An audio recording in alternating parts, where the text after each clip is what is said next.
ఆంధ్ర తెలంగాణలో తక్కువ ఫీజులతో high quality results ఇస్తున్న ఏకైక సంస్థ తిరుమల్ ఐఏఎస్ ఇన్స్టిట్యూట్. ఒకటి కాదు రెండు కాదు ఏకంగా ఏడాది పాటు ఐపీఎస్ ముసుగులో పోలీసులతో దొంగ పోలీసులాట ఆడుకున్నాడు.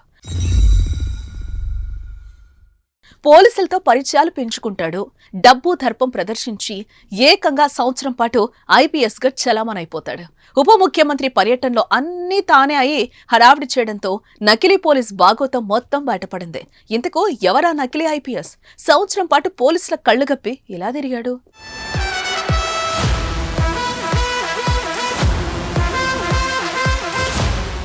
విజయనగరం జిల్లా దత్తిరాజేరు మండలం గడసం గ్రామానికి చెందిన బీటీ బాబు కొన్నేళ్ల క్రితం గరివిడిలో స్థిరపడ్డాడు.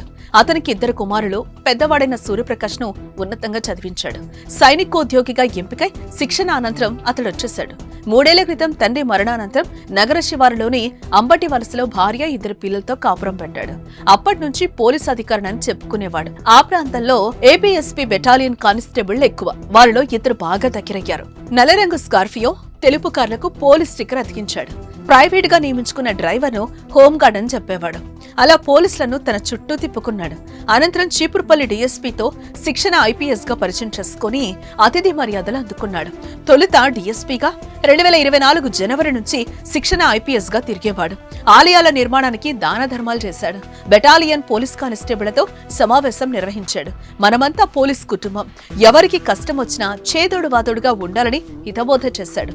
దీంతో అతడికి సామాజిక వర్గ పెద్దలు సైతం మర్యాదలు చేశారు. త్వరలో సన్మానం చెయ్యాలని నిర్ణయించారు. ఐపీఎస్ అని చెప్పుకున్నా ఇందులో నిజమెంత అని ఆరా తీయలేకపోయారు.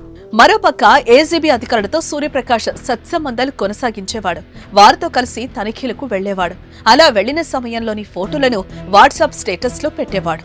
దీంతో సూర్యప్రకాష్ పోలీసుల దుస్తులతో కనిపించడంతో ఆ శాఖ ఉద్యోగులు, బంధువులకు అనుమానం వచ్చింది. అతను ఎప్పుడు ఐపీఎస్ కు ఎంపికయ్యాడని ఆరా తీశారు. దీంతో సూర్యప్రకాష్ నిజస్వరూపం మొత్తం పోలీసుల దృష్టికెళ్లింది.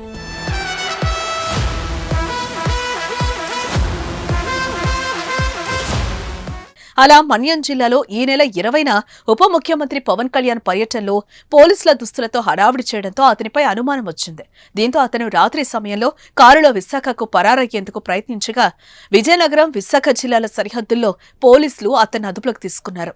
అయితే ఇన్నేళ్ల పాటు పోలీస్ శాఖలో ఉన్న అతన్ని నకిలీ పోలీసులుగా గుర్తించకపోవడంపై సర్వత్రా విమర్శలు వస్తున్నాయి. ఏకంగా డిప్యూటీ సీఎం పర్యటనలో అన్నీ తానే చూసుకోవటం ఇప్పుడు చర్చనీయాంశంగా మారింది.